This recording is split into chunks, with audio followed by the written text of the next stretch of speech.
기독교 역사에서 만나는 여성 리더십, Why Not Women, 이수진 목사입니다. 여러분은 성경을 읽다가 아니 성경에 이런 구절이 있었어? 아니 어떻게 성경에 이런 말씀이 있을 수 있단 말이야? 라고 눈을 의심하시거나 아니면 좀 화가 나셨던 경험이 있으신가요? 저는 고등학교 2학년 때쯤인가 성경을 읽다가 이 구절을 발견하고 솟아오르는 화를 참을 수 없었던 기억이 있습니다. 바로 이 구절인데요. 제가 한번 읽어보겠습니다. 여자는 일체 순종함으로 조용히 배우라. 여자가 가르치는 것과 남자를 주관하는 것을 허락하지 아니하노니 오직 조용할지니라. 저는 사실 그때 이 말씀에 아멘 할 수가 없었습니다. 이 말씀은요, 지난주 제가 여러분에게 소개해드렸던 그런 고대 교부들이 원죄의 책임이 여성들에게 있다라는 주장을 설득하기 위한, 그러면서 여성들을 저주하는 데에 합리화하기 위해서 인용했던 구절, 또한 종교개혁자들이 이 여성들의 평등한 어떤 그런 지위는 인정하지만 그럼에도 이 기능적인 위계가 분명히 남성과 여성 사이에 존재한다라는 것을 뒷받침하는 그런 인용 구절로 사용된 구절이 이 본문 이 디모데전서 2장 13절과 14절에 나왔던, 지난주에 제가 소개했던 그런 말씀입니다. 여성에 대한 부정적인 관점을 뒷받침하는 데에 주로 이 디모데전서 2장이 종종 사용되곤 하지요. 여러분, 이 말씀을 문자적으로만 살펴보게 되면 그야말로 여성은 남성의 영향력 아래에 있어야만 하고 조용히 순종하라, 쉿, 나서지 말라라는 그런 겉면의 말씀처럼 보입니다. 문자적으로는 정말 그렇죠. 그런데 여러분, 정말 그럴까요? 정말 그런 의도로, 그런 목적으로 쓰여진 말씀일까요? 결론부터 말씀드리면 그렇지 않다라는 것입니다. 디모데전서 2장은요, 남성이 여성보다 더 권위를 가지고 있는 존재라거나 그래서 여성의 지도력 또한 여성의 리더십은 부정해야 한다라는 그런 의미가 담겨 있거나 혹은 그런 목적으로 쓰여진 성경의 책이 결단코 아닙니다. 논란이 되는 이 디모데전서 2장의 말씀, 그 가운데서도 9절부터 15절의 말씀을 여러분과 좀 자세히 살펴보고 싶습니다. 앞서 말씀드린 것처럼 논란의 중심이 되는 11절과 12절의 말씀, 그 말씀을 앞뒤로 감싸고 있는 전체 구절들을 우리가 좀 더 잘 이해하려면 이 말씀을 하고 있는 대상이 누구인지, 이 말씀을 들어야 하는 대상이 누구인지를 좀 더 정확히 살펴볼 필요가 있는데요.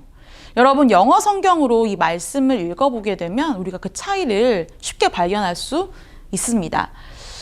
앞서 말씀드렸던 것처럼 11절과 12절의 대상은 바로 이 단수 여자로 이렇게 대상이 한정되어 있습니다. 반면 이 본문을 감싸고 있는 앞절과 뒷절의 말씀들을 보게 되면 이 여성들, 여자들로 이 복수의 여성들을 지칭하는 대상이 나타나고 있는 것을 우리가 성경을 통해서 확인할 수 있게 됩니다. 여러분, 이 디모데전서의 수신자인 목회자 디모데가 심호하는 에베소 교회에 문제가 있었습니다. 그것은 바로 교회를 혼란스럽게 만드는 거짓 교훈이 교회를 흔들고 있었고 그 교훈을 선전하는 구체적인 무리들이 있었습니다. 디모데전서 1장을 보게 되면 그것에 대해서 강하게 책망하는 바울의 그런 징계가 나오게 되고 특정 인물이 언급되기도 합니다. 후메네오 또한 알렉산더와 같은 특정 인물들이 거짓 교사의 일을 하고 있음이 명시되고 있지요. 그 가운데에 그렇게 거짓 교사의 일을 하고 있는 사람 가운데에 한 여성이 있었던 것입니다. 그 여성이 바로 이 11절과 12절에서 지칭하는 여성이라는 것이지요. 그나마 이 여성은 이름이, 실명이 언급되고 있지 않지요. 추정컨대 바울은 이 여성을 그나마 배려하고 있는 것입니다. 바울의 직설적인 책망, 또한 그 실명의 언급이 생략된 이유는 당시 여성에게는 배움의 기회가 남성만큼 많지 않았고 배움의 기회가 적은 만큼 거짓 교훈에 미혹될 여지가 매우 많았기 때문에 그것을 고려한 완곡한 조치가 바로 실명을 언급하지 않는, 그러나 분명하게 잘못을 저지르고 있는 이 여성, 이 지도자에 대해서 징계하는 바울의 그 권면이 이 말씀 가운데 드러나고 있습니다. 바울은 이 여성을 향하여서 조용히 배우라 라는 명령을 하고 있습니다. 그런데 우리가 이것을 한글로만 읽고 이해를 하니까 여성들은 입 다물어야 해, 이렇게 이해를 이렇게 오해를 하곤 하는 것이죠.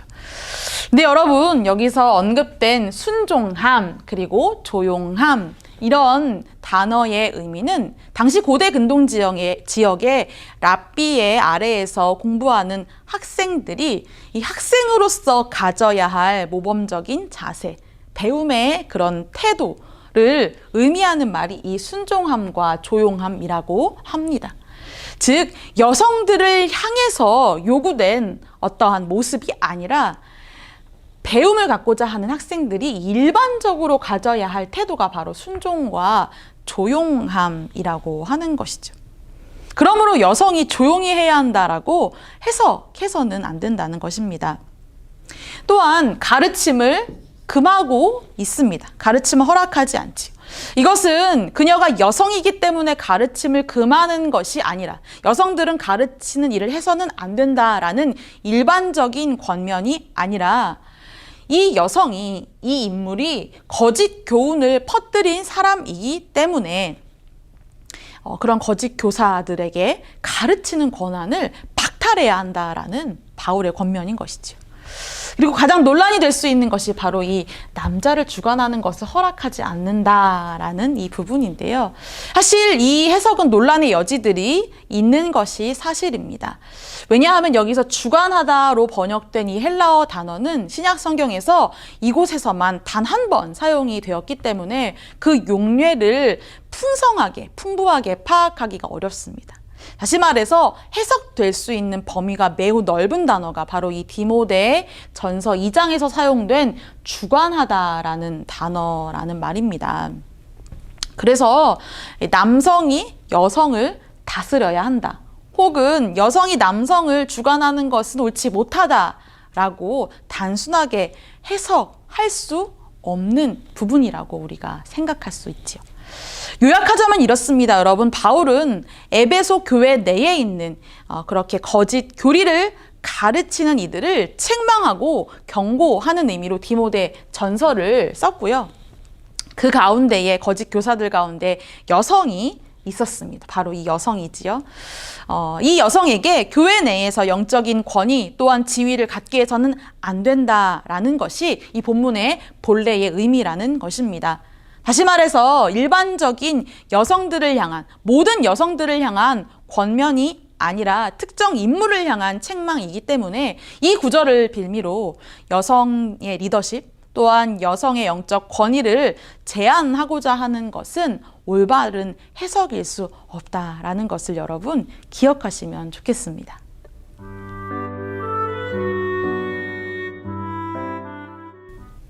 기독교 역사에서 만나는 여성 리더십, Why Not Women? 그 두 번째로 여러분에게 소개할 여성 리더십은 출애굽의 여성 지도자 미리암입니다. 우리는 출애굽의 지도자 하면 의례 모세를 떠올리곤 합니다. 맞습니다. 모세는 정말 위대한 지도자였지요. 그런데 모세와 함께 우리가 함께 주목할 여성 지도자가 있는데요. 바로 모세의 누이인 미리암입니다. 구약성경 미가서를 보게 되면 모세 또한 아론과 함께 미리암을 출애굽의 지도자 가운데 한 사람으로 언급하고 있는 것을 볼 수 있습니다. 사실 모세가 출애굽의 지도자가 될 수 있었던 것은 미리암 덕분이기도 합니다. 미리암은 막내 동생, 갓난아기였던 모세를 살리기 위해서 어머니의 지도를 따라 갈대밭에 아기 바구니를 놓게 되지요. 그리고 이렇게 멀리서 동생이 어떻게 되어가는지를 지켜보고 있습니다. 될성 부른 나무는 떡잎부터 알아본다라는 말이 있지요. 미리암은 어린 소녀였지만 지략이 뛰어났고 또한 용기 있는 그런 소녀였습니다. 그래서 출애굽을 위한 밑그림이 바로 이 미리암의 손으로부터 그려졌다 해도 과언이 아닐 것입니다.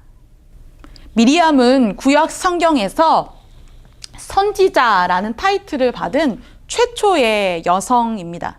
그녀는 이스라엘 출애굽 공동체의 여성 리더십, 여성 지도자로서 특별히 예배를 이끄는 모습이 이 출애굽기 15장에서 등장합니다.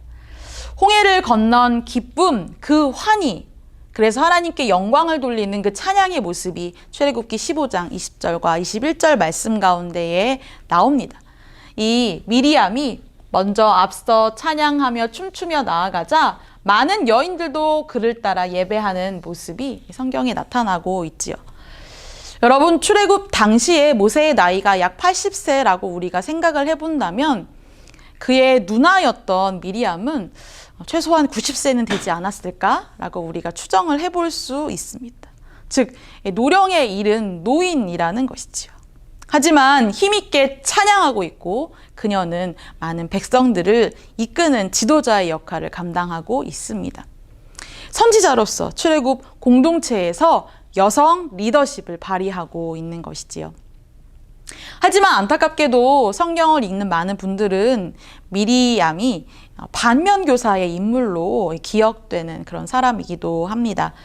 바로 민수기 12장에서 이 모세가 구스 여인을 취하였을 때 모세를 비방하는 사람이 바로 미리암이었지요. 그래서 미리암은 하나님의 진노를 얻게 되고 7일 동안 문둥병에 걸리게 되는, 나병에 걸리게 되는 그런 징계를 받게 되었습니다. 안타깝지요. 하지만 여러분, 그럼에도 불구하고 우리가 기억했으면 하는 것은 미리암은 최초의 여선지자로서 출애굽 공동체에 그 공동체에도 여성 지도자가 있었다라는 것을, 존재하였다라는 것을 보여주는 인물이라는 것입니다. 특별히 예배의 현장에서 이스라엘 백성들에게 가장 중요한 그 예배의 자리 가운데에서 적극적인 인도자로서의 면모를 보여준 그런 모습이 성경을 통하여 증언되고 있음을 우리는 오늘 함께 살펴보았습니다. Why Not Women? 기독교 역사에서 만나는 여성 리더십, 그 두 번째 시간, 하나님께서 성경을 통해 말씀하신 건강한 여성관을 새롭게 하는 데 도움이 되셨기를 부디 바랍니다. 그럼 다음 시간에 또 뵙겠습니다. 감사합니다.